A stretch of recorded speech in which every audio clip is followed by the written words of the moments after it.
Hey y'all, and welcome back to the homestead. So today I am in the kitchen and we're going to be cooking up two really yummy recipes. But I was thinking to myself about what I wanted to do this week, and I have been looking on YouTube and I have noticed a ton of videos about recipes using ground beef and chicken.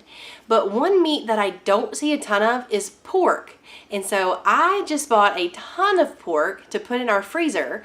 And so I thought, how fun would it be for this week to show you two outrageously easy pork chop recipes.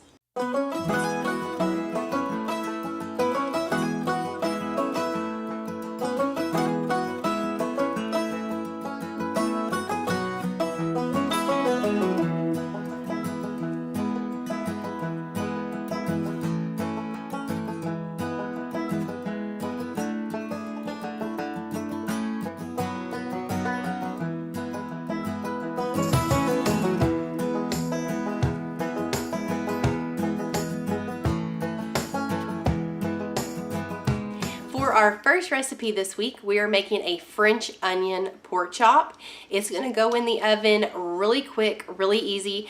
And other than your side dishes, you only have to have 3 main ingredients for this meal. So I'm going to turn you around and get started. To a 9x13 baking dish, we're just going to go ahead and add in our pork chops. I went ahead and cut up a little bit of extra because I want to have leftovers this week. We love to have leftovers for lunches. Do y'all like to do that? Sometimes I wonder if people actually like leftovers. We love leftovers. So as many as I can get in this pan, we're gonna cook. Okay, so Tyler is at the back of the house while I film this, and I hear him cracking up laughing. I have no idea what he's laughing at, but he's having a good time. Alright. On top of our pork chops, we're going to add on some French onion dip. And y'all, I have not had like French onion dip. Like usually I would do it with like chips and stuff when I was a kid. And I forgot how delicious this is. Goodness gracious, I can't even get the lid off. Alright, but the original recipe actually said to kind of like make your own with sour cream and French onion seasoning. But when I went to the grocery store and I went to go get the sour cream, I just saw the French onion dip in the same area and I was like, why can't I just use that? So that's what we're going to do. And it said that you want to spread this out and you don't want any of the meat showing without this stuff on it.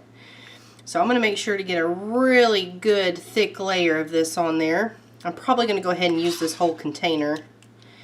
I don't think that would be a bad idea. Alright, then on top of your French onion dip, you're going to put these like crispy onions on these.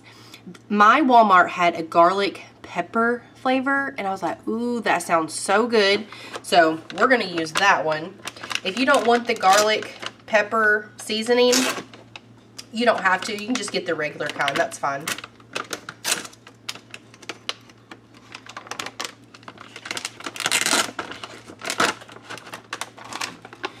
I'm just going to sprinkle it over top of the whole entire pan as evenly as I can. I love these things, so to me, the more the better. Probably going to use this whole bag. Oh, I can like see the pepper flakes. So good. This is going to be so good, y'all. So, so good. Alright, and those are all of the ingredients that we need for this. Let me go get my makeshift foil.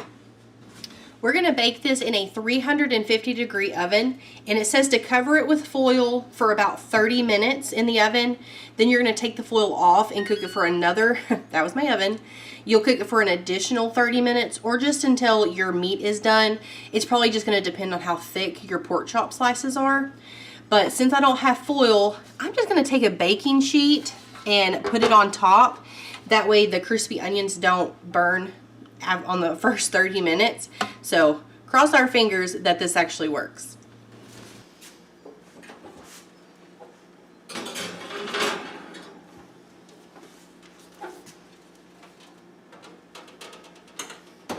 Our first timer went off, so that means I need to take my makeshift foil off. And then we have that still in there. Oh, it is smelling so good. Alright, so we'll close this up, go for about another 30 minutes. I'm going to start with just 20, and then we'll check the temperature.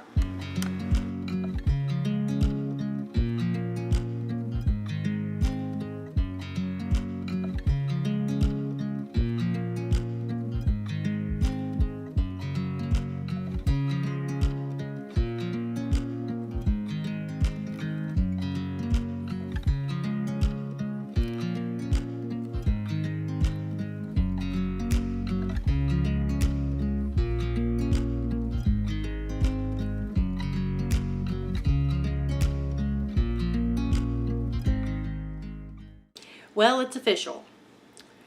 You have to make this recipe. Y'all, this is absolutely amazing. I tasted it already, and that French onion dip gives it amazing flavor. I mean, I didn't season the pork chops at all. Like, I didn't put salt and pepper or anything. It is just that French dip, and it is wow. I know it took like 50 to 60 minutes to make the recipe, but if you think about it, it's very hands-off. When you get home from work, just put those 3 ingredients together, pop it in the oven, and you have an entire hour to do something with your evening. A lot of times when I have something in the oven, I'll go ahead and like clean up the dishes or, you know, stuff like that. If you have kids, you can do their homework with them. But this, if I'm being honest, this might actually be one of my favorite recipes that I have ever made on this channel. And I've been on here for about 1.5 years now, and I'm going to say this is probably #1. So you definitely need to make this. How many of you have used the shake and bake that you can get at the grocery store? You just like, you have a bag, you shake your pork or your chicken in it. It is so good. I love those, and for some reason I just haven't had any in years. I think I just completely forgot about it. But I actually found a recipe, and we're gonna make our own homemade shake and bake. So the first thing we need is a baggie.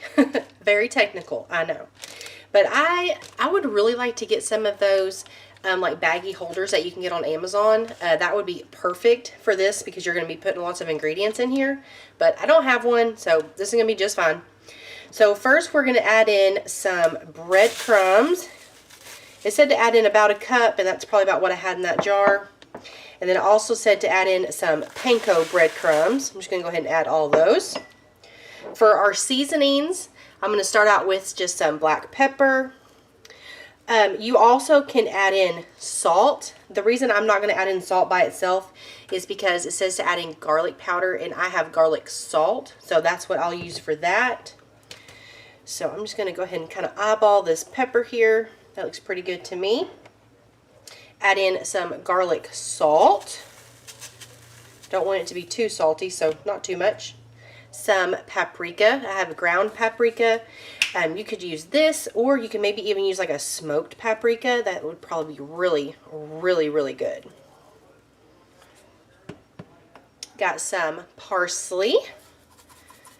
And I'm just eyeballing all of these ingredients. If you want to, I will leave the link down below for the original recipe, and they have exact measurements. And then the last thing we're going to use is some Italian seasoning. If you don't have Italian seasoning, that's okay.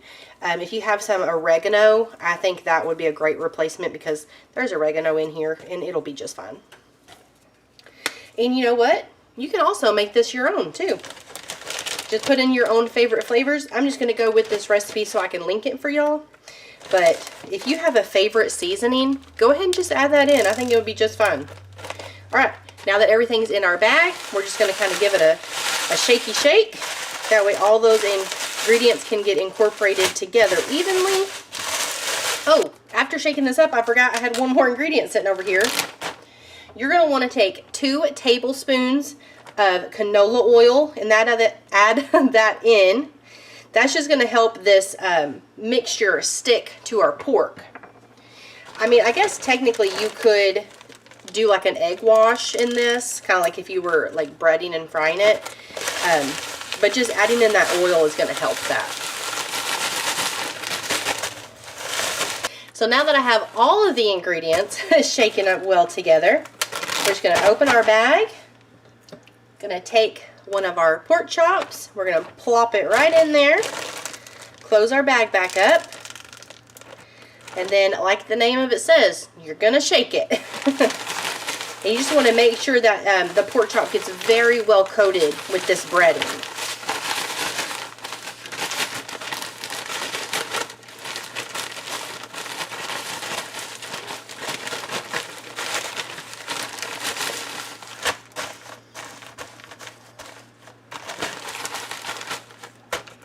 Alrighty.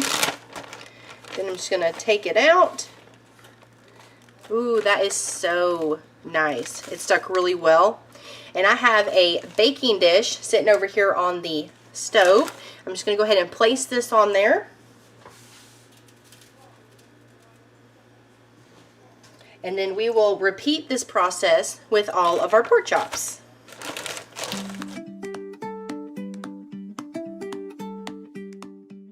And it is seriously that simple, y'all.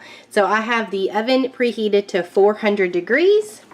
And so since we just got done shaking, now it's time to do some baking. And we're gonna bake these in here for about 20 to 25 minutes.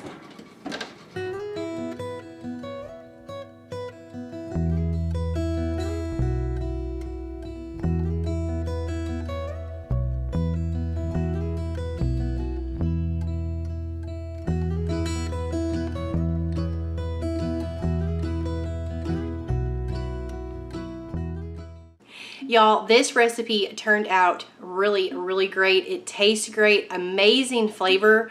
So if you like the shake and bake you can get from the grocery store, I definitely recommend trying to make it yourself. Thank y'all so much for hanging out with me in the kitchen this week. I had a lot of fun making both of these pork chop recipes with you.